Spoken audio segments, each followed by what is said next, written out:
सुखी संसार मिले, बाबुल की दुआएं लेती जा, जा तुझको सुखी संसार मिले।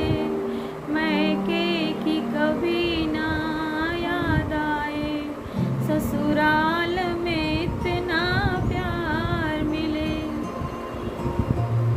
एक बाप अपनी बेटी की जब शादी करता है तो यही सोचता है कि उसे ऐसे घर में शादी करूँगा कि जहाँ उसे सब सुख मिले और उसे मैके की कभी याद ना आए। बाप अपनी बेटी की शादी जब खोजने जाता है तो यही सोचता है कि मुझे ऐसा शादी खोजना है अपनी बेटी के लिए कि उसे एक राजकुमार जैसा पति मिले, माँ जैसी सास मिले, पिता जैसा ससुर मिले, भाई जैसा देवर और बहन जैसी ननद और देवरानी जेठानियाँ मिले। मिल भी जाता है, परिवार तो मिलता है, सब सुख मिलता है, तो और वो अपने कलेजे के टुकड़े को अपने से विदा कर देता है। वो चली जाती है। बाप सोचता है मेरी बेटी बड़े सुखी घर में गई है, और बेटी के ससुराल जाने पर उसके साथ परिवार के सभी सदस्य अलग अलग रूप में जब नज़र आते हैं और अलग अलग व्यवहार करते हैं, तब उसे लगता है कि भाई जैसा देवर तो नहीं है, इनके बिहेवियर तो कुछ अलग है।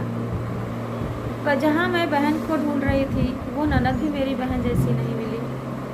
वो उसने भी बात बात पे ताने और बात बात में कमियां निकालना, सास के ताने बाने सुनना, कितना कम दहेज लेके आई है, ये नहीं आता, इसकी माँ ने क्या सिखाया, इसके पिता ने क्या किया, कितना कम दहेज लाई है, क्या लाई हो, क्या सीख के आई हो।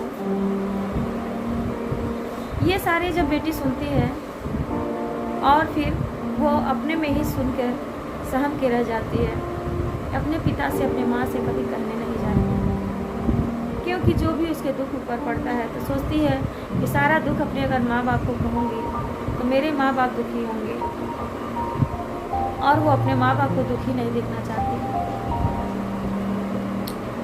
दोस्तों, एक दिन ऐसा होता है कि वो परिवार यही कहता है, सास अलग कहती है अपने घर से क्या सीख के आई हो, यही इसके माँ बाप ने सिखाया है।